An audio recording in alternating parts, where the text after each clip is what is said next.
이 이야기는 한때 냉소적이던 미국 국방 분석관 리처드 해밀턴이 한국의 90일 기술 독립 프로젝트를 통해 오만을 버리고 진정한 동맹의 의미를 깨닫는 여정이다. 그는 실패와 배신, 그리고 기적의 성공을 모두 지켜보며 힘보다 신념, 통제보다 신뢰의 가치를 배우고 결국 한국의 기술과 인간의 의지를 진심으로 존경하게 된다. 그가 남긴 마지막 말은 단순했다. 진짜 강국은 다시 일어서는 나라다. 안녕하세요, 여러분. 오늘 우리는 제가 직접 겪은 믿기 어려운 이야기를 나누려 합니다. 저는 영국계 미국인으로 워싱턴 DC 국방부 본청에서 15년째 근무 중인 국방 분석관 리처드 해밀턴입니다. 평소 같으면 조용히 아침 보고서를 정리하며 커피를 마셨겠죠. 하지만 그날 제 책상 위 전화기가 울렸습니다. 해밀턴 박사 3층 보안회의실로 즉시 오십시오. 등급은 알파입니다. 알파 등급이라면 최고 수준의 극비입니다. 심장이 한 박자 늦게 뛰었습니다. 뭔가 단단히 잘못되고 있다는 예감이 들었죠. 엘리베이터 문이 열리자 냉기 섞인 공기와 금속 냄새가 느껴졌습니다. 문 앞에는 펜타곤 기밀구역 출입 제한라는 붉은 표지가 붙어 있었고 안쪽에서는 이미 몇몇 고위 관계자들의 목소리가 들렸습니다. 회의실 안 기다리고 있던 얼굴들은 익숙하면서도 낯설었습니다. 로키드 마틴 부사장, 제너럴 다이내믹스의 전략 책임자, 그리고 퍼시픽 디펜스 CEO까지. 민간 기업들이 이렇게 모이는 건 보통 일이 아니죠. 테이블 끝자리에는 저의 상관, 국방정책 차관보 윌리엄 스콧이 앉아 있었습니다. 그는 시계를 보고는 단호히 말했습니다. 좋습니다. 모두 도착했군요. 회의를 시작하겠습니다. 스크린이 켜지자 거대한 전차 이미지가 나타났습니다. 검은색 차체, 매끄러운 포탑 -KE 흑표. 스콧 차관보가 천천히 말을 이었습니다. 지난 6개월간 이 전차가 유럽 시장을 완전히 휩쓸고 있습니다. 폴란드, 루마니아, 핀란드, 노르웨이 모두 한국과 계약했습니다. 누군가 낮게 중얼거렸습니다. 한국이요? 한국이 우리 시장을 뺏었다고요? 나는 코웃음을 쳤습니다. 장관님, 그건 일시적인 현상일 겁니다. 그들의 기술은 여전히 우리 부품 없이는 움직일 수 없습니다. 그때 스콧이 나를 바라보며 의미심장한 미소를 지었습니다. 그래서 자네가 필요하네, 해밀턴. 조명이 어두워지고 스크린에는 굵은 글씨로 제목이 뜨더군요. 프로젝트 아이스브레이크 동맹의 기술 확산을 동결하라. 스콧의 목소리가 낮고 단단했습니다. 한국의 방산 기술이 더 커지기 전에 그들의 심장을 얼려야 한다. 우리 부품 하나로 충분하지. 회의실은 순간 정적에 휩싸였습니다. 그가 화면을 넘기자 ECU-엔진 제어 유닛의 설계도가 나타났습니다. 이 장치는 퍼시픽 디펜스가 독점 공급 중이다. 한국 전차의 핵심이자 약점이기도 하지. 한 장성이 물었습니다. 공급 중단이 법적으로 가능합니까? 물론이지. 계약 14조의 국가안보 사유 발생 시 일방 중단 가능이라고 명시되어 있네. 차관보의 대답은 단호했습니다. 그는 다시 리모컨을 눌렀습니다. 1단계 ECU 공급 중단. 명분은 기술 유출 방지. 2단계 생산 마비. 3단계 협상 개시 마이너스 그들이 설계도와 자동 전장치 코드를 넘기면 공급 재개. 그리고 4단계 유럽 동맹국을 통해 압박한다. 한쪽에서 누군가 웃었습니다. 멋지군요. 그들이 아무리 발버둥 쳐도 결국 우리 없이는 못 움직일 겁니다. 그 웃음이 어쩐지 불쾌했습니다. 하지만 한국은 동맹국 아닙니까? 내가 조심스럽게 물었습니다. 스콧은 냉정한 눈으로 대답했죠. 동맹은 이해가 맞을 때만 존재하는 법이지, 해밀턴. 그들이 우리 시장을 잠식하고 있다면 그건 경쟁자일 뿐이야. 그 말이 마음 한구석에 깊이 박혔습니다. 회의가 끝나고 복도를 걸어 나오는데 머릿속은 혼란스러웠습니다. 한국, 그들이 정말 이렇게까지 성장했단 말인가? 그리고 동시에 이런 생각이 들었습니다. 우리는 지금 무엇을 하고 있는 거지? 동맹을 보호하는 건가, 아니면 배신하는 건가? 밖으로 나왔을 때 워싱턴의 하늘은 잿빛으로 변해 있었습니다. 비가 내리고 있었지만 그날따라 유난히 차갑게 느껴졌습니다. 집으로 돌아와도 머릿속은 복잡했습니다. 거실 TV에서는 뉴스가 흘러나왔습니다. 폴란드, 한국 KE 전차 추가 계약 체결 유럽 방산 질서 흔들. 화면 속 장면에는 한국 엔지니어들이 환하게 웃고 있었습니다. 그 미소를 보며 나는 알 수 없는 감정을 느꼈습니다. 질투일까, 두려움일까, 아니면 부끄러움일까. 결국 나는 결심했습니다. 그래, 직접 가보자. 그들이 정말 어떤 나라인지 내 눈으로 확인하자. 그때는 몰랐습니다. 그 선택이 내 인생을 완전히 뒤흔들어 놓을 줄은요. 그날 오후 나는 다시 국방부로 호출되었다. 문을 열자마자 회의실의 공기는 아침보다 훨씬 더 냉랭했다. 스콧 차관보는 손에 회색 파일을 들고 있었다. 파일 표지에는 붉은 글씨로 이렇게 적혀 있었다. 프로젝트 아이스브레이크 동맹의 기술을 얼려라. 이건 단순한 제안이 아닙니다. 차관보의 목소리는 낮지만 단호했다. 이제부터 우리가 주도하는 새로운 전략이 될 겁니다. 그는 회의실 안을 천천히 둘러보았다.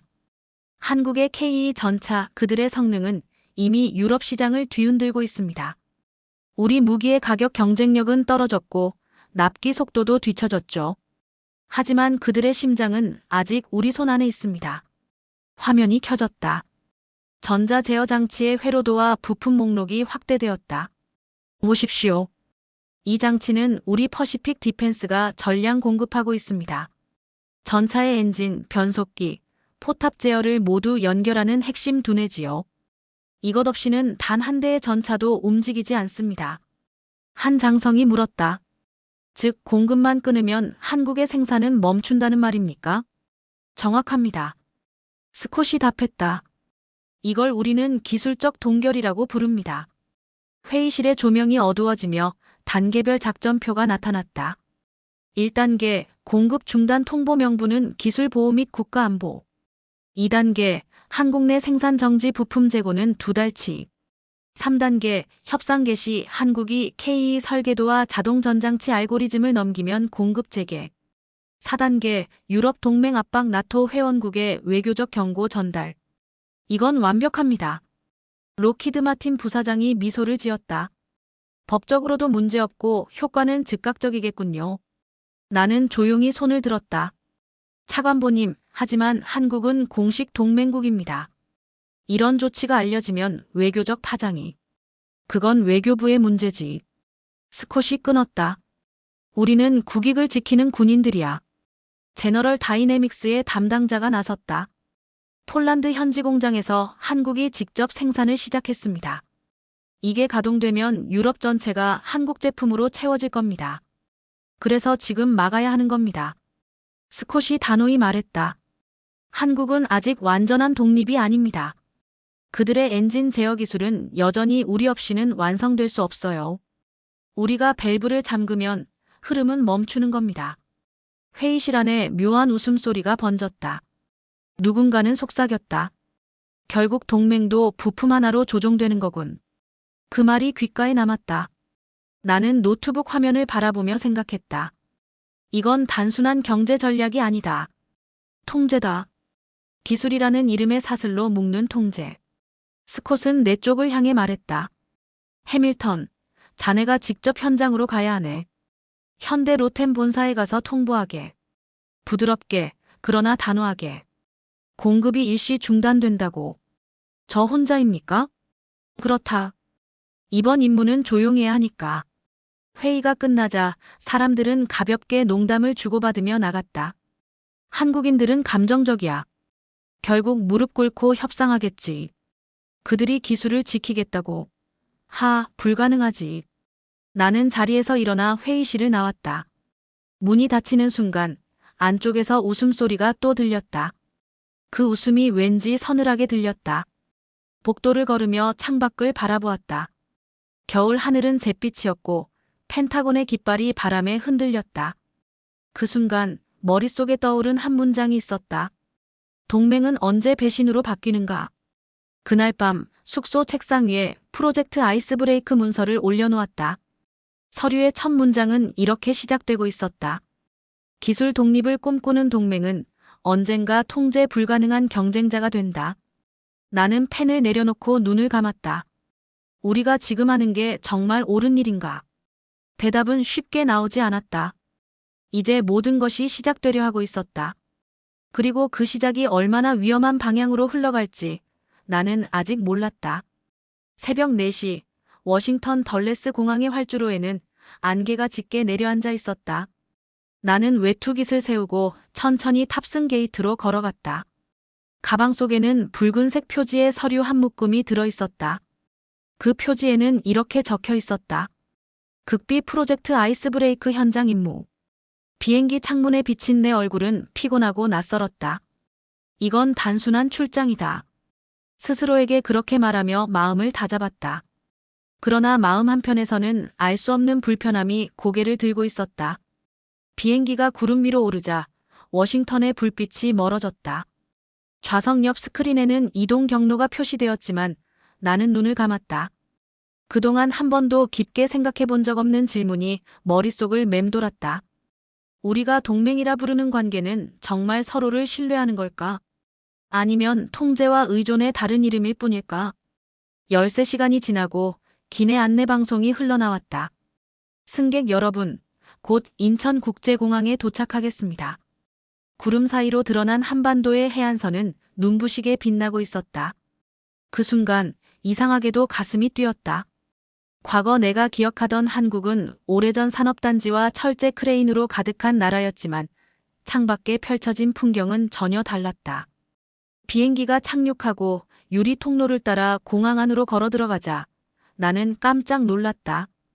벽면마다 자동 안내 장치가 움직이고 사람들은 스마트 단말기로 출입 절차를 신속히 마치고 있었다. 공항 내부는 놀라울 정도로 조용하면서도 질서정연했다.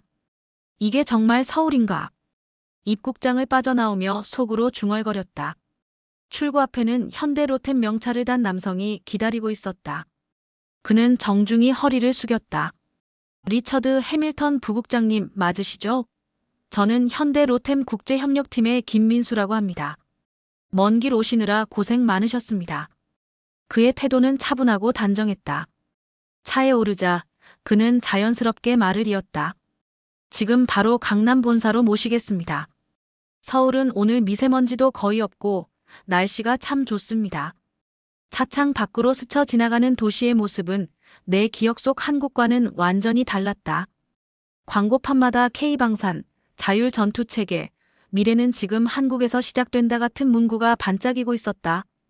도로에는 소음이 거의 없었고 전기버스와 수소차가 줄지어 움직였다.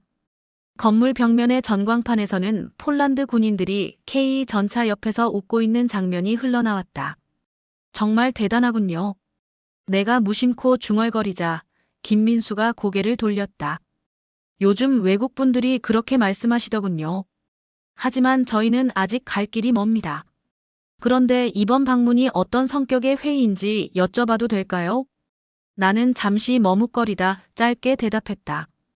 기술 협력 관련 논의입니다. 그는 고개를 끄덕였지만 미묘한 표정을 지었다. 도심에 들어서자 건물들은 더 높아지고 사람들의 발걸음은 빠르고 단단했다. 그들의 얼굴에는 묘한 자신감이 있었다. 나는 속으로 생각했다.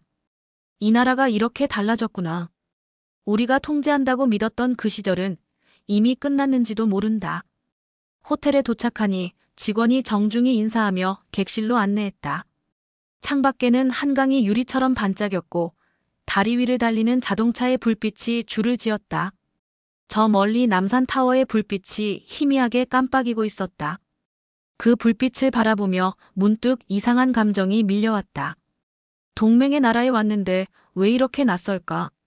잠시 후 김민수가 다시 연락을 해왔다.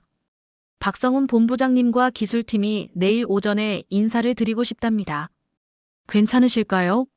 좋습니다. 만나 뵙죠.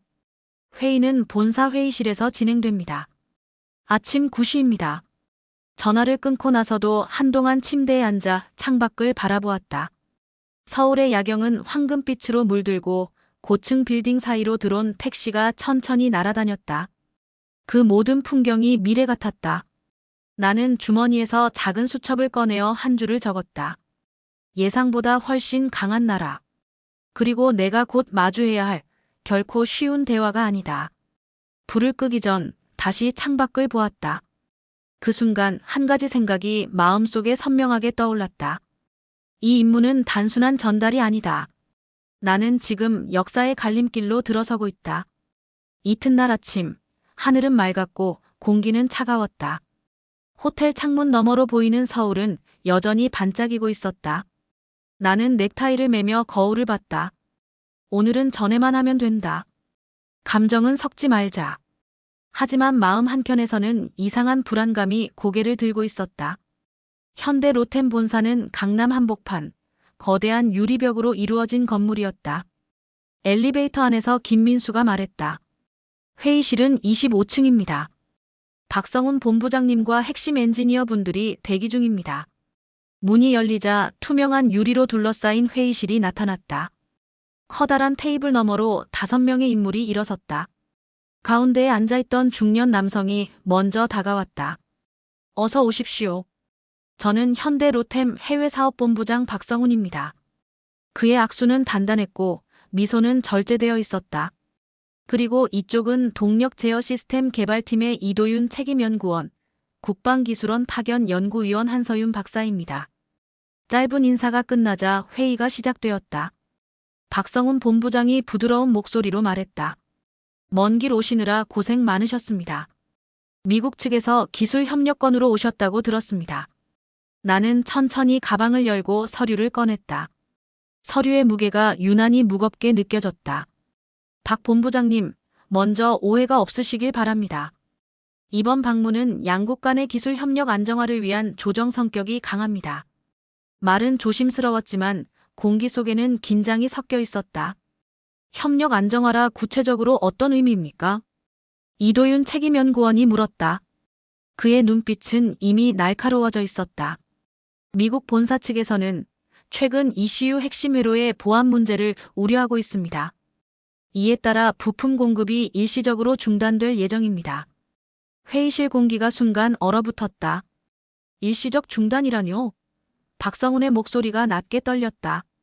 그건 단순한 부품 문제가 아닙니다. 전차 전체가 멈추는 겁니다. 나는 눈을 피하며 말을 이었다. 미국 정부는 해당 결정이 국가안보 차원에서 불가피하다고 판단했습니다. 잠시 정적이 흘렀다. 한서윤 박사가 조용히 입을 열었다. 국가안보라 그 말은 참 편리하지요. 필요할 때마다 꺼내면 되는 만능 열쇠니까요. 그녀의 말투는 조용했지만 그 안에는 분노가 숨어 있었다. 이도윤이 자리에서 몸을 앞으로 기울였다. 리처드 씨, 저희는 지난 10년간 단 한 번도 미국의 기술을 침해한 적이 없습니다. 접근 권한은 전부 암호화되어 있고 관리 기준은 미국보다 더 엄격합니다. 그건 저도 잘 알고 있습니다. 하지만 이번 결정은 제 권한을 넘어서는 마이너스. 아니요, 당신은 지금 그 결정을 전달하러 오셨잖아요. 결국 우리에게 협박을 하러 온 거 아닙니까? 그 말에 회의실 안의 공기가 완전히 뒤틀렸다. 나는 숨을 고르며 말했다. 저는 협박을 하려는 게 아닙니다. 단지 현실을 전달하는 겁니다. 현실이라 박성훈이 낮게 웃었다. 현실은 언제나 강자의 입장에서 쓰이죠. 우리가 힘이 없었다면 오늘 당신은 웃으며 기술을 요구했을 겁니다. 그 순간 나는 아무 말도 할 수 없었다. 회의실의 공기는 차갑게 식어 있었다. 유리창 밖으로 햇빛이 비쳤지만 그 빛조차 냉정해 보였다. 한서윤 박사가 조용히 서류를 집어들었다. 미국이 진정한 동맹이라면 기술을 이유로 목을 조르지는 않았을 겁니다. 그녀는 서류를 내밀며 말했다. 이건 협력이 아니라 통제입니다. 그 말이 내 가슴을 깊이 파고들었다. 나는 책상 위에 손을 천천히 쥐었다. 그녀의 눈빛은 흔들리지 않았다. 박성훈이 마지막으로 입을 열었다. 좋습니다. 공급을 끊겠다면 끊으십시오. 우리는 다시 처음부터 시작하겠습니다. 그의 목소리는 조용했지만 확신으로 가득 차 있었다. 회의가 끝나고 복도로 나왔을 때 내 등 뒤에서 누군가의 말이 들렸다. 리처드 씨, 당신은 오늘 동맹을 대표했지만 그 얼굴에는 동맹의 온기가 없었습니다. 그 말은 오래도록 귓가에 남았다. 엘리베이터 문이 닫히자 나는 유리벽 너머의 서울을 바라보았다. 아침에 햇살이 건물 사이로 부서지고 거리에는 사람들의 발걸음이 분주했다. 그 활기찬 도시의 풍경이 이상하게도 내 마음을 짓눌렀다. 우리는 지금 무엇을 잃고 있는 걸까? 그 질문이 내 안에서 조용히 메아리쳤다. 비가 내리던 그날 저녁, 나는 호텔방 창가에 앉아 있었다. 유리창을 타고 흘러내리는 빗물 너머로 서울의 불빛이 번졌다. 온 도시가 젖어 있었지만 이상하게도 거리의 사람들은 굳건했다. 우산을 들고 빠르게 걸어가는 그들의 모습은 어떤 결심으로 뭉쳐진 듯했다. 회의가 끝난 지 하루가 지났지만 그들의 얼굴이 떠나지 않았다. 박성훈 본부장의 단호한 눈빛, 한서윤 박사의 차가운 목소리, 그리고 이도윤의 불타는 표정. 그 표정들이 내 머릿속에서 계속 겹쳐졌다. 우리는 다시 처음부터 시작하겠습니다. 그 한 문장이 자꾸 귓가에 울렸다. 다음 날 아침 김민수의 연락이 왔다. 부국장님, 본사에서 다시 만나 뵙고 싶다고 합니다. 어제와 관련된 논의가 있다고 하네요. 나는 망설였지만 결국 고개를 끄덕였다. 좋아요. 가죠. 본사에 도착하니 공기가 전날과는 완전히 달랐다. 복도는 긴장으로 팽팽했고 모든 사람이 빠르게 움직였다. 회의실 문 앞에 도착하자 안쪽에서 낮은 목소리들이 들려왔다. 문이 열리고 나는 조용히 들어섰다. 테이블 중앙에는 박성훈, 이도윤, 한서윤, 그리고 새로운 인물이 있었다. 검은 정장을 입은 중년 여성이었고 눈빛이 강렬했다. 리처드 부국장님, 처음 뵙겠습니다. 국방과학연구소 전투체계개발부의 박채원 박사입니다. 그녀는 짧게 인사하더니 바로 자료를 꺼냈다. 우리는 더 이상 기다리지 않기로 했습니다. 박성훈이 단호히 말했다. 오늘부터 블랙박스 프로젝트를 시작합니다. 나는 숨을 멈췄다. 블랙박스라고요? 네. 우리만의 엔진 제어 유닛을 만들 겁니다. 수입 부품 없이 100% 국내 기술로. 회의실이 고요했다. 밖에서는 빗소리가 들렸지만 그 소리마저 사라진 듯했다. 박채원이 노트북을 열어 화면을 보여주었다. 이건 우리 연구소에서 10년 전부터 개발하던 시제품입니다. 하드웨어는 완성 단계에 가까웠고 알고리즘은 이미 우리 손으로 짰습니다. 부족한 건 시간뿐이에요. 얼마나 걸립니까? 내가 물었다. 박채원은 망설임 없이 대답했다. 90일. 그 순간 내 심장이 쿵 하고 내려앉았다. 90일. 그건 불가능합니다. ECU 개발은 최소 2년 이상 걸리는 복합 공정이에요. 그렇죠. 한서윤이 조용히 웃었다. 하지만 우리는 90일 만에 해야 합니다. 폴란드 납품 기한이 있기 때문이죠. 박성훈이 천천히 자리에서 일어났다. 90일 동안 우리는 모든 인력을 대덕 연구단지로 옮길 겁니다. 가족도 보지 못할 겁니다. 잠도 제대로 못 자겠죠. 그래도 합니다. 왜냐하면 이번엔 물러설 곳이 없으니까요. 그의 말에 아무도 웃지 않았다.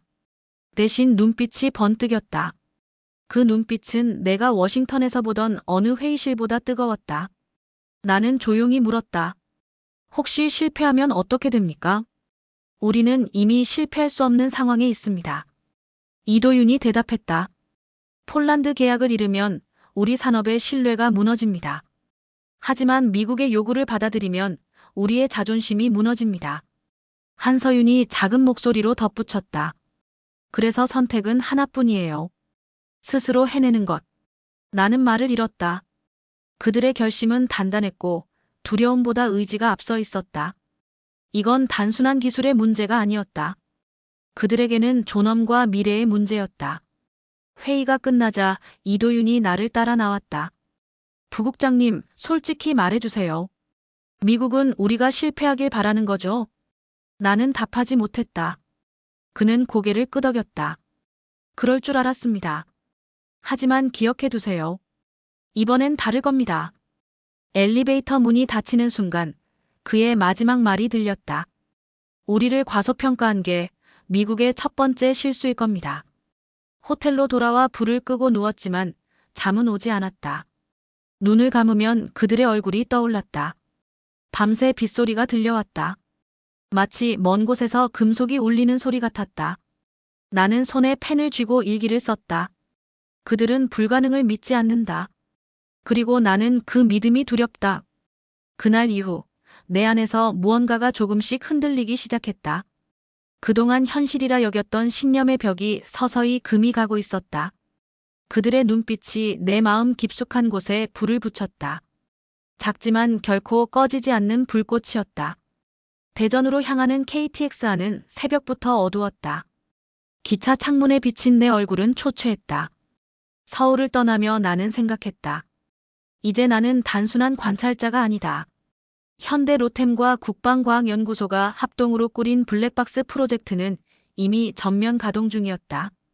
총 30명의 핵심 엔지니어가 투입되었고 그들은 90일 동안 외부와 완전히 단절된 상태로 일하게 된다 했다. 나는 국방부 파견 참관인 자격으로 그들의 작업 현장을 직접 볼 수 있었다. 대덕 연구소의 보안 게이트를 지나자마자 공기가 달랐다. 모든 전자기기가 차단되어 있었고 휴대전화는 입구에서 수거되었다. 복도를 따라 걷는 동안 나는 곳곳에 붙은 문구들을 보았다. 실패는 선택이 아니다. 90일, 그것이 우리의 전쟁이다. 회의실에 들어서자 피곤하지만 눈빛이 살아있는 엔지니어들이 모여 있었다. 커다란 칠판에는 회로도와 연산식이 빼곡히 적혀 있었다. 이도윤이 나를 보며 손을 흔들었다. 부국장님 오셨군요. 여기가 우리의 전선입니다. 그의 얼굴은 초췌했지만 눈빛은 여전히 불타고 있었다. 박채원 박사가 노트북을 펼치며 말했다. 현재 ECU 신호처리 모듈의 반응 속도는 73m초/초입니다. 목표치는 50m초. 아직 갈 길이 멉니다. 한서윤이 빠르게 말을 이었다. 센서 인식률은 82%까지 올라왔습니다. 하지만 고온 환경에서는 60% 이하로 떨어져요. 그녀의 목소리에는 피로와 결의가 동시에 섞여 있었다. 나는 묘한 감정을 느꼈다. 그들은 자국의 자존심을 위해 단 한치의 흔들림도 없이 싸우고 있었다. 밤이 깊어가자 연구소는 더 활기를 띠었다. 형광등 불빛 아래에서 엔지니어들은 커피 대신 에너지 음료를 마시며 계산을 반복했다. 칠판에는 계속 새로운 수식이 채워지고 삭제되고 다시 쓰였다.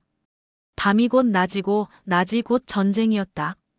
그러나 그 열기 속에도 미묘한 그림자가 드리워지고 있었다. 며칠 뒤 나는 미국 국방부 본부로부터 암호화된 통신을 받았다. 콜린스 차관보의 목소리가 들려왔다. 리처드, 내부 상황 보고해. 그들의 진행 속도는 빠릅니다. 예상보다 훨씬요. 좋아. 하지만 너무 빨라선 곤란하지. 우리에겐 내부 연결선이 있으니까 필요할 때 정보를 확인하도록. 그 한마디가 내 가슴을 철렁이게 했다. 내부 연결선이라뇨? 설마. 콜린스의 목소리가 낮게 웃었다. 정보는 힘이야, 리처드. 그 힘을 모른다면 국가 전략을 이해할 수 없지. 통신이 끊긴 뒤에도 손이 떨렸다. 내부 연결선 마이너스 그건 곧 스파이를 의미했다. 그들이 한국 연구소 내부에 사람을 심어놨다는 뜻이었다. 그날 밤 나는 대덕 연구소의 복도를 걸으며 사람들의 얼굴을 바라봤다. 이도윤, 한서윤, 그리고 그 외 28명의 연구원들. 그들은 모두 같은 목적을 위해 싸우고 있었다. 이들 중 누가 스파이일까? 그 생각이 머릿속을 파고들자 모든 얼굴이 낯설게 느껴졌다. 한서윤이 내 옆으로 다가왔다. 부국장님, 피곤해 보이시네요. 오늘은 좀 쉬세요. 괜찮습니다. 다들 밤새 일하는데 나만 쉴 순 없죠. 그녀가 미소 지었다. 이곳에서는 모두가 군인이에요.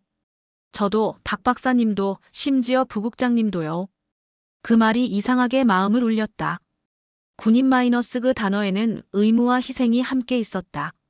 나는 대답 대신 조용히 고개를 끄덕였다. 새벽 3시, 연구소 안은 여전히 불이 꺼지지 않았다. 컴퓨터 팬의 소음, 납땜 냄새, 그리고 사람들의 낮은 숨소리만이 공간을 채우고 있었다. 이도윤은 모니터 앞에서 데이터를 확인하며 중얼거렸다. 응답 지연 58m초 거의 왔어. 조금만 더면 된다. 그의 손끝이 떨리고 있었다. 그 모습을 지켜보며 나는 속으로 중얼거렸다. 이건 전쟁이다. 그러나 그들이 싸우는 적은 총이 아니라 시간이다. 며칠 뒤 미국 측의 압박은 더 거세졌다. 콜린스는 연속으로 메시지를 보냈다. 한국의 진척 상황을 구체적으로 보고하라. 특히 회로 설계 파일 접근이 가능한 인물 명단을 제출해. 나는 손을 멈추었다.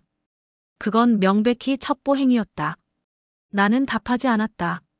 그날 밤 연구소 식당 구석에서 박채원 박사가 조용히 물었다. 리처드 씨, 요즘 미국이 무슨 생각을 하는지 알고 계시죠? 나는 숨을 고르며 말했다. 저도 다 알지는 못합니다. 그녀는 커피잔을 내려놓으며 말했다. 그럼 한 가지만 묻겠습니다. 우리가 성공하면 미국은 기뻐할까요? 아니면 두려워할까요? 나는 아무 대답도 하지 못했다. 그녀의 눈빛은 단단했다. 저는 알고 있습니다. 그들은 두려워할 겁니다. 우리가 의존에서 벗어나는 순간 세상의 질서가 바뀌니까요. 그녀의 말이 내 머릿속을 울렸다. 질서가 바뀐다 마이너스 그건 바로 내가 속한 시스템이 무너진다는 뜻이었다. 그날 밤 숙소 창밖으로 대덕의 불빛이 끝없이 번져 있었다. 그 불빛 하나하나가 마치 사람들의 의지를 상징하는 것 같았다. 나는 처음으로 미국의 국가 전략이라는 것이 얼마나 냉혹한지 깨닫기 시작했다. 그들은 동맹을 보호하는 게 아니라 통제를 유지하기 위해 움직였다. 그리고 나는 그 통제의 도구로 파견된 사람이었다. 잠을 이루지 못한 채 나는 조용히 속삭였다. 이 싸움에서 진짜 적은 누구일까? 그날은 아침부터 공기가 이상했다. 연구소의 복도는 여느 때처럼 조용했지만 사람들의 표정이 어딘가 불안했다. 커피 냄새 대신 금속 타는 냄새가 진동했고 연구원들의 대화는 속삭임으로 바뀌어 있었다. 오전 8시 40분, 갑자기 사이렌이 울렸다. 보안팀이 전층을 봉쇄했고 출입문이 자동 잠금됐다. 모두가 놀라 서로를 바라보았다. 몇 초 후 방송이 울려 퍼졌다. 긴급 공지. 내부 정보 유출이 확인되었습니다. 모든 인원은 즉시 자리에 대기 바랍니다. 이도윤이 자리에서 벌떡 일어났다. 무슨 소리야? 내부 유출이라니. 한서윤이 얼굴이 창백해진 채 모니터를 내려다봤다. 데이터 서버 접근 기록이 남았어요. 어젯밤 2시 17분, 외부 전송 시도가 있었어요. 박채원 박사가 노트북을 닫으며 자리에서 일어섰다. 누군가가 우리 설계 데이터를 빼냈어요. 그 순간 공기가 완전히 멈춘 듯 했다. 20분 후 연구소 경비 인원들이 한 남성을 붙잡아 회의실로 끌고 들어왔다. 그는 얼굴이 잿빛이었고 셔츠깃이 구겨져 있었다. 김우철 마이너스 동력 제어 파트의 부장급 엔지니어였다. 그는 MIT 유학파로 미군 프로젝트에도 참여한 경력이 있었다. 나는 숨이 막혔다. 설마 그가? 보안 책임자가 증거 자료를 테이블에 던졌다. 노트북에서 미국 퍼시픽 다이내믹스 계열 서버로 전송된 기록이 발견됐습니다. 파일명은 ECU 설계 메인 코드. 회의실 안이 폭발했다. 뭐라고요? 미국 서버라고요? 이도윤의 목소리가 터졌다. 이게 다 무슨 짓입니까? 김우철은 고개를 숙인 채 아무 말도 하지 않았다. 박채원이 그를 똑바로 바라봤다. 김 부장님, 이건 단순한 실수가 아닙니다. 나라의 심장부를 팔아넘긴 겁니다. 그는 입술을 깨물었다. 난 명령을 따랐을 뿐이야. 그 말에 모두가 얼어붙었다. 박성훈 본부장이 분노를 억누르며 물었다. 누구의 명령입니까? 미국 국방부와 퍼시픽 다이내믹스에서. 그의 목소리가 떨렸다. 내게 연락이 왔어요. 기술 일부만 넘기면 협력 체계를 보장하겠다고. 순간 회의실의 공기가 무너졌다. 한서윤의 눈에 눈물이 맺혔다. 우리가 함께 일했잖아요. 어떻게 이럴 수가 있어요? 김우철은 고개를 들지 못했다. 나는 자리에서 일어나 말을 잃었다. 가슴이 미친 듯이 뛰었다. 그가 말한 건 사실이다. 콜린스 차관보가 말했던 내부 연결선 바로 그였다. 몇 시간 후 뉴스가 터졌다. 대한민국 주요 방송들이 일제히 속보를 내보냈다. K 핵심 기술 유출 시도 내부자 체포. 미국 방산업체 연루 의혹, 한미 관계 파문. 90일 혈투 프로젝트, 내부 스파이 있었다. CNN, BBC, NHK, 알자지라 마이너스 세계 모든 언론이 이 사건을 헤드라인으로 다뤘다. 각국의 논평이 이어졌다. 동맹을 가장한 착취, 기술 식민지 시대의 잔재, 한국 70년 만에 미국에 맞서다. 펜타곤의 보좌관들에게 연락이 쏟아졌고 워싱턴은 혼란에 빠졌다. 그들은 부인했지만 이미 늦었다. 한국 정부는 명확한 증거를 공개했고 미국 내 언론들도 내부 문건 유출을 폭로했다.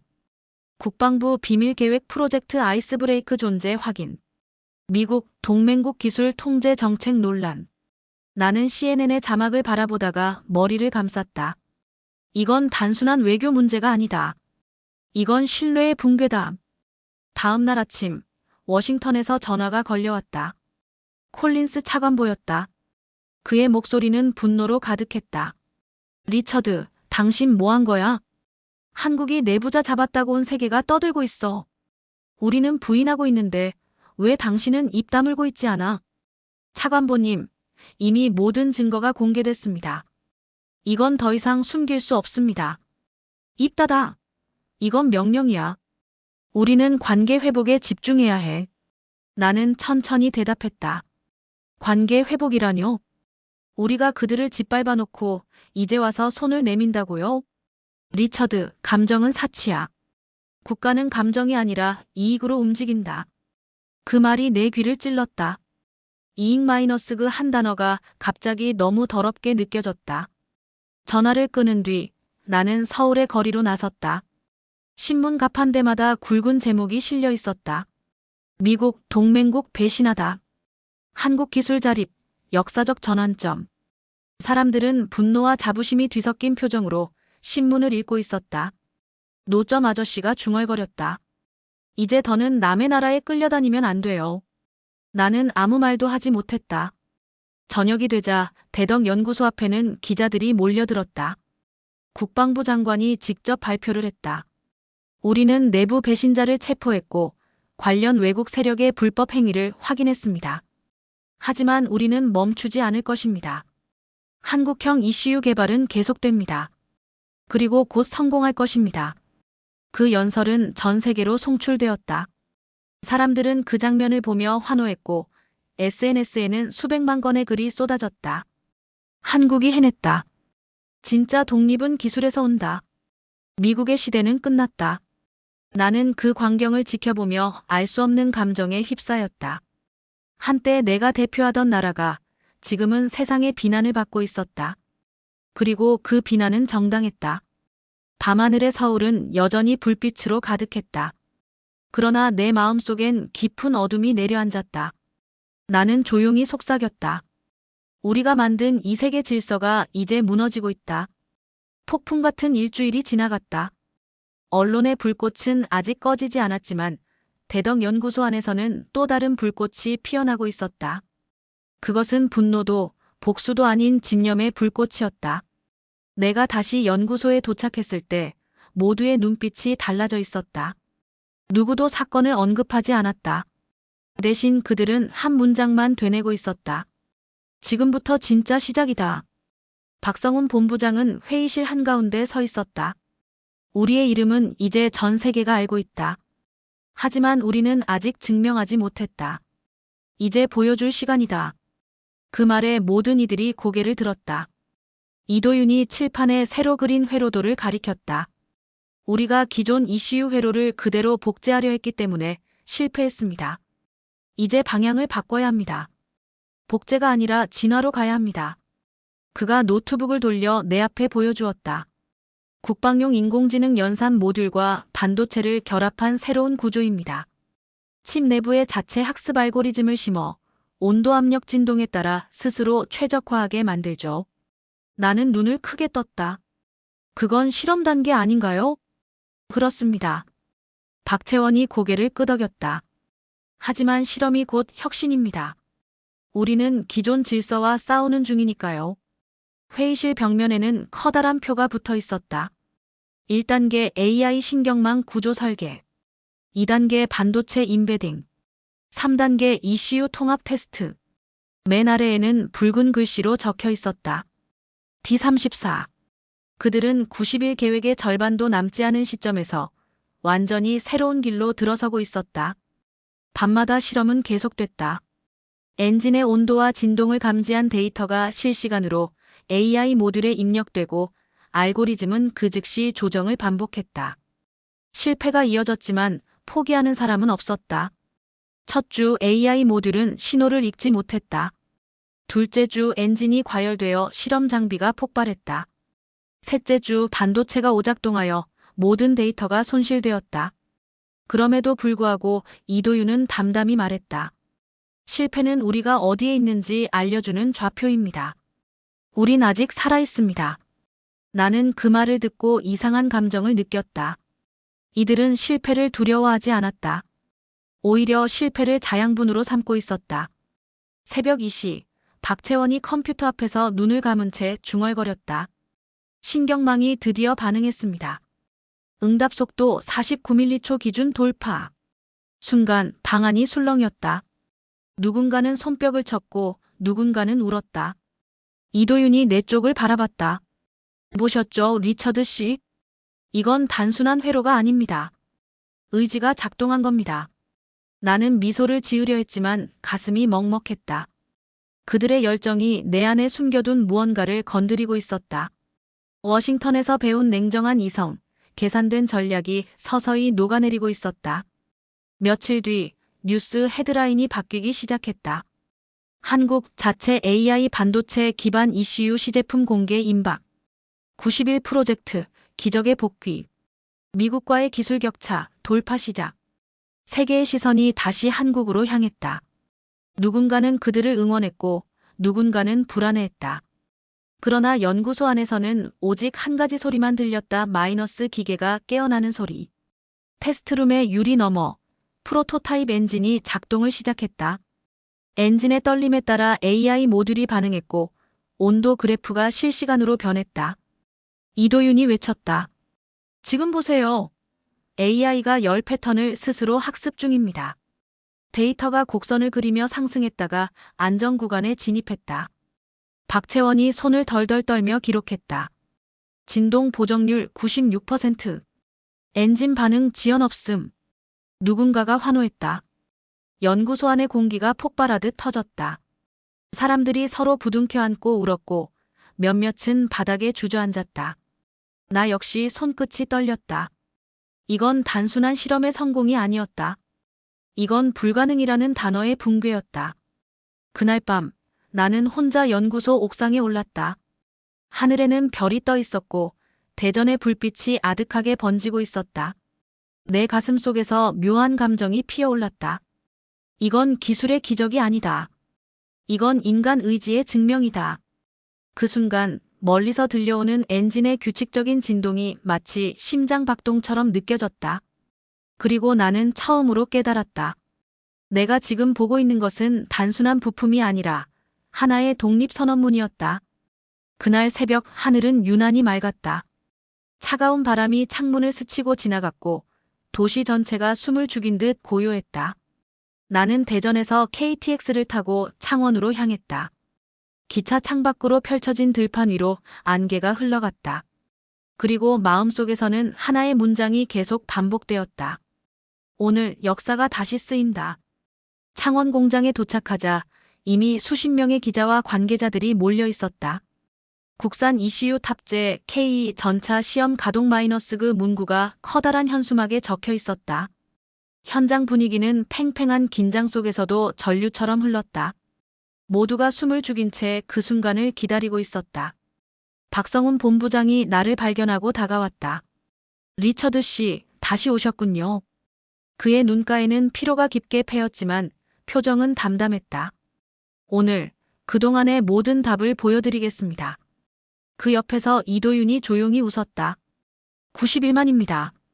하지만 우리는 하루도 헛되이 쓰지 않았습니다. 테스트룸 너머에는 검은색 K 전차 한 대가 서 있었다. 차체는 마치 숨을 쉬듯 미세하게 진동했고 포탑의 금속이 햇빛을 반사하고 있었다. 포신 위에는 작게 글자가 새겨져 있었다. 국산 제어 유닛 1호 블랙박스. 시동 절차가 시작되었다. 통제실의 전광판에 숫자들이 차례로 점등되었다. 박채원이 헤드셋을 착용하며 명령을 내렸다. 전원 투입. 엔진 예열 시작. 엔진이 낮게 울리기 시작했다. 소리가 점점 커지더니 갑자기 정지했다. 순간 모든 시선이 박채원에게 향했다. 그녀는 모니터를 응시하며 중얼거렸다. AI 연산 지연 0.2초 다시 시도. 버튼을 눌렀다. 다시 울리는 엔진음. 이번엔 끊기지 않았다. 엔진의 진동이 일정하게 유지되기 시작했다. 모니터에는 실시간 데이터가 빠르게 흘러가고 있었다. 온도 안정화 100%. 응답 속도 47m초. 진동 편차 0.3%. 박채원이 외쳤다. 성공입니다. 순간 통제실 안에서 환호성이 터졌다. 박성훈이 깊은 숨을 내쉬었다. 이제 움직여봅시다. 창밖에서 K 전차의 포탑이 천천히 회전하기 시작했다. 유압장치가 부드럽게 반응했고 포신이 일정한 속도로 상하를 움직였다. 전차의 궤도가 회전하며 철판 바닥을 울렸다. 그 소리는 묵직하면서도 기품 있었다. 이도윤이 눈을 감고 속삭였다. 이게 바로 우리가 기다려온 소리입니다. 박채원은 눈시울이 붉어졌다. 저 금속 안에 90일의 모든 밤이 들어있습니다. 나는 그 장면을 바라보며 아무 말도 할 수 없었다. 눈앞의 전차는 단순한 무기가 아니었다. 그건 하나의 선언이었다. 이제 우리는 스스로의 길을 걷는다. 테스트는 계속되었다. 고온 고습, 진동 충격, 실시간 응답 속도 -올 그린. 전차의 반응은 모든 예상치를 초과했다. AI 모듈이 자체 학습을 통해 최적화하며 기존 ECU 대비 연비 12%, 반응 속도 18% 향상. 박성훈이 통제실을 나와 햇살 아래로 걸어갔다. 그는 조용히 손바닥을 전차의 차체에 올려놓았다. 이제 이건 우리의 피로 움직이는 겁니다. 기자들이 몰려들었다. 본부장님, 한마디 부탁드립니다. 그는 카메라를 바라보며 짧게 말했다. 메이드 인 코리아. 그리고 에 의해 제작된 믿음. 그 말이 전해지자 현장의 모든 이들이 박수를 쳤다. 사람들은 울었고 일부는 서로를 부둥켜 안았다. 나는 그 속에서 가만히 서 있었다. 한때 통제 대상이라 불리던 나라가 지금 내 눈앞에서 세계를 뒤흔들고 있었다. 잠시 후 박채원이 내게 다가왔다. 리처드 씨, 솔직히 말씀해 주세요. 오늘의 이 장면, 미국은 뭐라고 평가하겠죠? 나는 잠시 생각하다가 대답했다. 이건 평가의 문제가 아닙니다. 이건 경의의 대상입니다. 그녀는 미소를 지었다. 그 말을 들으니 90일의 모든 고통이 보상받는 것 같네요. 그날 오후 모든 테스트 결과는 국방부에 전달되었다. 결과는 단 한 줄이었다. K 국산 ECU 완전 자립 인증. 뉴스 속보가 전국을 뒤덮었다. K 전차 국산 엔진 제어 장치 완전 성공. 한국방산 독립선언. 세계기술 질서 뒤흔들다. 창원에서 울린 엔진음. 아시아의 심장을 깨우다. 전 세계 언론이 동시에 보도했다. 워싱턴, 베를린, 도쿄, 파리 모두 놀랐다. 한국이 불가능을 뒤집은 것이다. 밤이 되자 창원 공장 앞에는 수백 명의 시민이 모였다. 그들은 전차에서 흘러나오는 엔진 소리를 들으며 박수를 쳤다. 누군가는 태극기를 들었고 누군가는 눈물을 흘렸다. 나는 멀리서 그 광경을 바라보았다. 그 소리, 그 열기, 그 빛 속에서 내가 믿었던 세계관이 무너지고 있었다. 그러나 이상하게도 두렵지 않았다. 오히려 마음이 평온했다. 오늘 나는 패배를 봤다. 하지만 그것은 정의로운 패배였다. 하늘에는 불꽃이 터졌다. 붉고 푸른 빛이 어둠을 가르며 퍼져나갔다. 그 빛 속에서 나는 속삭였다. 이건 단지 전차의 성공이 아니다. 이건 하나의 나라가 다시 태어난 날이다.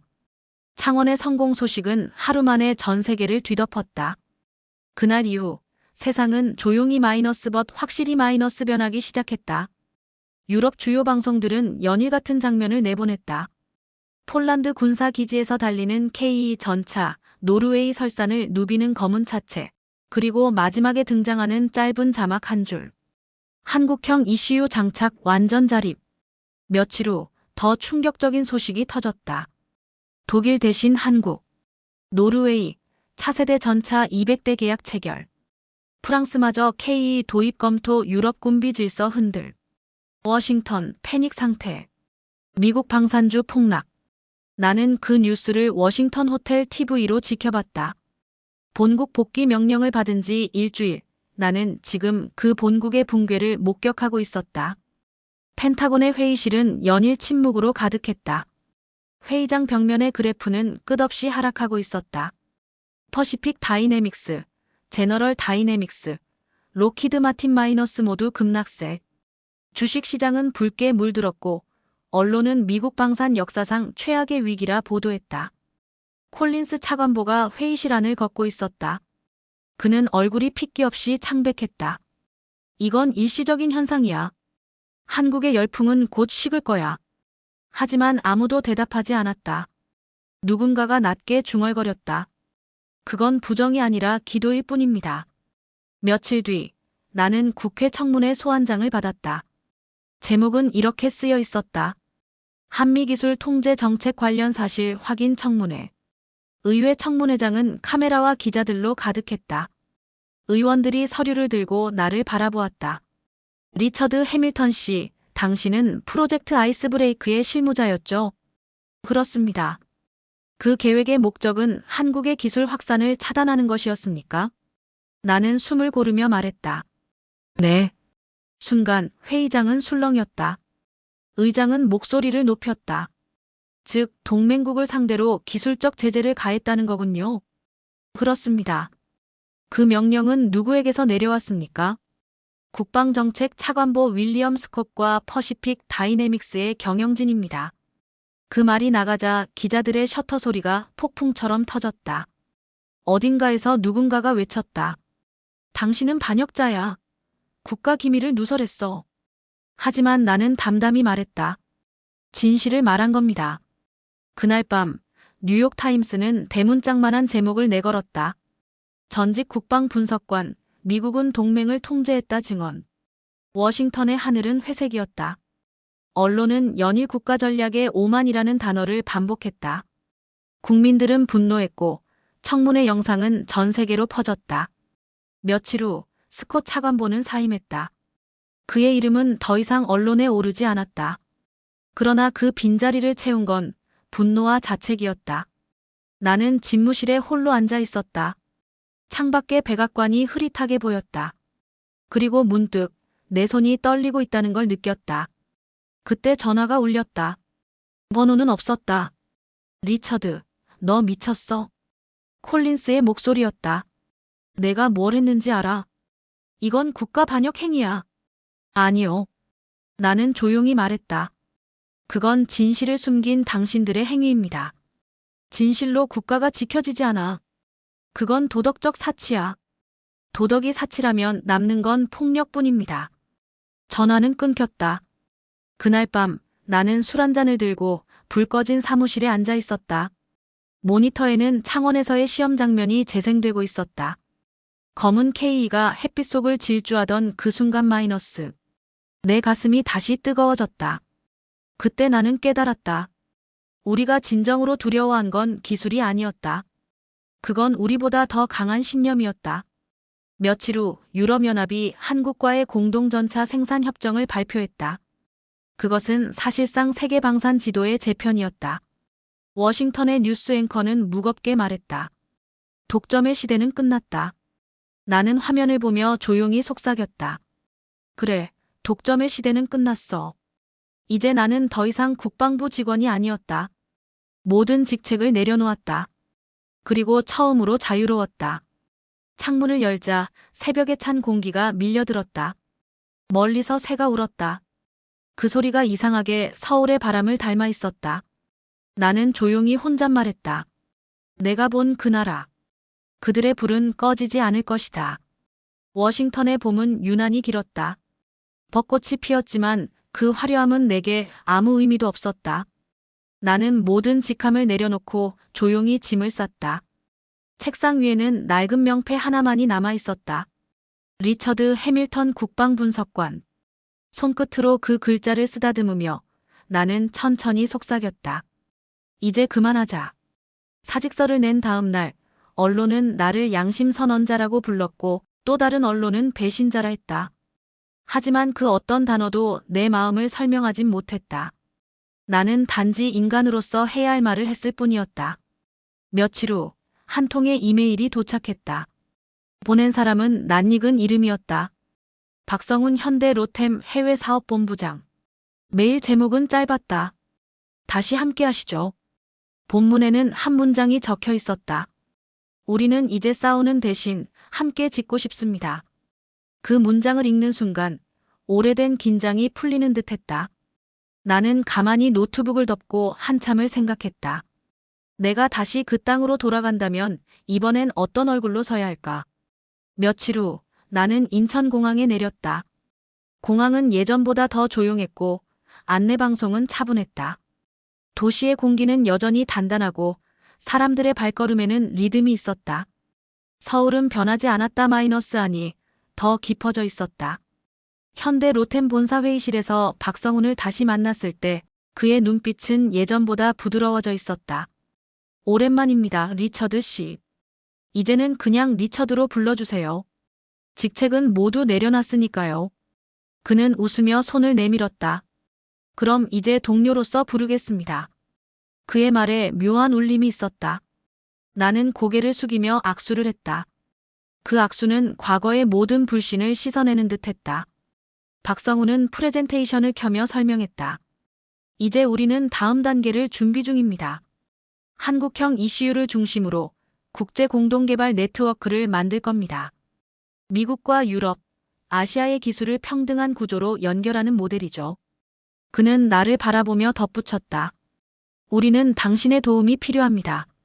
당신은 두세 개의 언어를 모두 알고 있으니까요. 나는 잠시 생각하다가 대답했다. 이번엔 통제도 지시도 없는 협력이겠죠? 박성훈은 미소 지었다. 그렇습니다. 이번엔 진짜 동맹으로 가는 길입니다. 며칠 뒤 나는 현대 로템 자문직에 공식 임명되었다. 사무실 창문 너머로 한강이 흐르고 있었고 바람에 태극기가 천천히 펄럭였다. 내 첫 업무는 워싱턴과 서울을 잇는 기술협의 프레임 제안서 작성이었다. 제안의 핵심은 단 하나 마이너스 공동 개발, 공동 소유, 공동 책임. 그 단어들을 쓰면서 나는 처음으로 마음이 편안해졌다. 한서윤 박사와 박채원 박사도 그 회의에 참석했다. 그들은 여전히 열정적이었다. 박채원이 나를 향해 말했다. 이제 미국도 조금은 변할까요? 나는 웃으며 대답했다. 국가보다 먼저 사람이 변해야겠죠. 그래야 관계도 달라질 테니까요. 회의가 끝난 뒤 우리는 한강 근처의 조용한 카페로 향했다. 햇살이 창문에 부서졌고 커피 향이 은은히 퍼졌다. 박성훈이 천천히 말했다. 리처드 씨, 당신이 돌아온 게 반갑습니다. 당신이 했던 고백 덕분에 우리 모두 진실을 마주할 수 있었어요. 나는 잠시 말이 막혔다. 저는 단지 늦게 깨달았을 뿐입니다. 진정한 강함은 지배가 아니라 신뢰에서 나온다는 걸요. 그 말에 모두가 고개를 끄덕였다. 잠시 정적이 흐른 후 이도윤이 웃으며 말했다. 그럼 우리도 이제 서로를 믿는 걸로 합시다. 그게 진짜 동맹 아닙니까? 우리는 함께 웃었다. 그날 저녁 나는 호텔 창가에 서서 서울의 야경을 바라봤다. 멀리 남산타워가 푸른 불빛을 내고 있었고 거리에는 사람들의 목소리가 흘러나왔다. 차가운 공기가 폐 깊숙이 들어왔지만 그 안에는 이상한 따뜻함이 있었다. 나는 조용히 속삭였다. 이제는 빚을 갚을 시간이다. 그리고 내 노트북을 켜서 새로운 파일을 만들었다. 파일명. 서울 워싱턴 브리지 계획. 첫 줄에 이렇게 썼다. 이 문서는 과거의 통제를 넘어 미래의 신뢰를 위한 약속이다. 커서를 잠시 멈추고 나는 눈을 감았다. 창밖의 불빛들이 별처럼 반짝였다. 그 빛 속에서 나는 마침내 이해했다. 국가 간의 동맹은 문서로 쓰이지 않는다. 그건 마음으로 이어지는 달이다. 봄이 지나고 여름이 다가왔다. 서울의 하늘은 높았고 한강의 물결은 잔잔했다. 나는 매일 아침 같은 길을 걸었다. 현대 로템의 유리 건물을 지나며 유리벽에 비친 내 얼굴을 볼 때마다 낯설면서도 묘하게 익숙한 기분이 들었다. 그 얼굴에는 과거의 오만이 사라져 있었고 대신 잔잔한 평화가 자리하고 있었다. 어느 날 오후 나는 연구소의 옥상에 올라갔다. 바람이 불었고 멀리서 창원 공장의 테스트 엔진 소리가 희미하게 들려왔다. 그 소리는 내게 하나의 상징이 되었다. 이 소리는 자립의 숨결이다. 나는 생각했다. 91- 짧다면 짧은, 그러나 내 인생을 송두리째 바꾼 시간. 그 안에는 배신과 충격, 분노와 부끄러움, 그리고 마지막엔 존경이 있었다. 나는 한때 이 나라를 의존하는 나라로 여겼다. 하지만 그들은 누구보다 독립적이었고 내가 자랑하던 조국보다 훨씬 더 신념에 충실했다. 이제 나는 이해한다. 진짜 강함은 기술이나 무기에서 나오는 게 아니다. 그건 믿음과 자존에서 나온다. 그들이 90일 동안 보여준 건 기계의 정밀함이 아니라 인간의 결이었다. 그때의 나를 떠올리면 부끄럽다. 나는 그들의 기술을 의심했고 그들의 의지를 얕봤다. 그러나 결국 무너진 것은 나의 확신이었다. 서울에서, 대전에서, 창원에서 나는 진짜 강국이란 무엇인지 배웠다. 그건 스스로 일어서는 나라, 남의 승인 없이 나아가는 나라였다. 박성훈 본부장은 어느 날 이런 말을 했다. 우리는 이제 세상을 향해 싸우지 않습니다. 다만 스스로의 가치를 증명할 뿐입니다. 그 말이 내 마음속에 오래 남았다. 이도윤은 여전히 연구소에 남아 있었다. 그는 새로운 프로젝트를 이끌며 AI 기반 전투 시스템을 개발 중이었다. 박채원 박사는 이제 유럽으로 가 국제협력 연구를 진행하고 있었다. 한서윤은 국방대에서 후배들을 가르쳤다. 그들은 여전히 같은 꿈을 꾸고 있었다. 그리고 나는 이제 그 꿈을 멀리서 바라보는 대신 함께 나누고 있었다. 미국과 한국 사이에 놓인 책상 위에서 나는 언제나 중재자가 아닌 다리로 서 있었다. 서로 다른 언어로 말하지만 같은 신념으로 손을 잡는 사람들 사이에. 어느 날 한 기자가 나에게 물었다. 리처드 씨, 당신에게 동맹이란 무엇입니까? 나는 잠시 생각한 뒤 미소 지으며 대답했다. 동맹은 힘이 아니라 신뢰로 이어지는 관계입니다.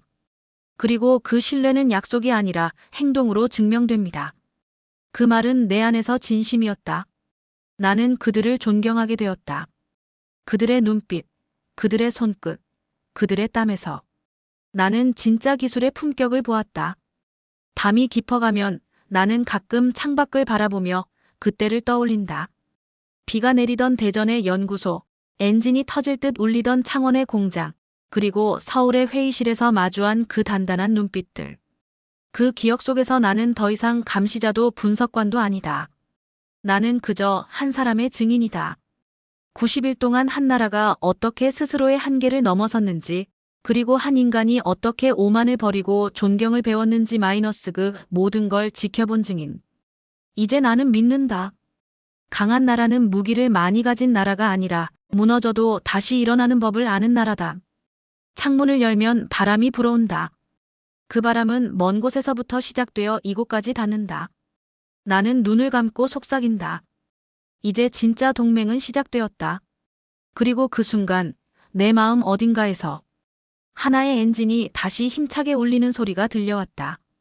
그 소리는 말하지 않아도 알 수 있었다. 그건 한 나라의 심장이 뛰는 소리였다. 세월이 흘러도 나는 그날의 기억을 잊지 못할 것이다. 90일의 이야기, 그것은 기술의 승리가 아니라 사람의 승리였다. 그리고 그들은 내게 인간이 믿음을 잃지 않는 한 어떤 벽도 영원하지 않다는 걸 가르쳐 주었다. 지금도 창원 공장 위로 햇살이 내리고 있을 것이다. 그 햇살 속에서 새로운 세대의 엔지니어들이 또 다른 기적을 준비하고 있겠지. 나는 미소 지었다. 그래, 그 불빛은 꺼지지 않는다.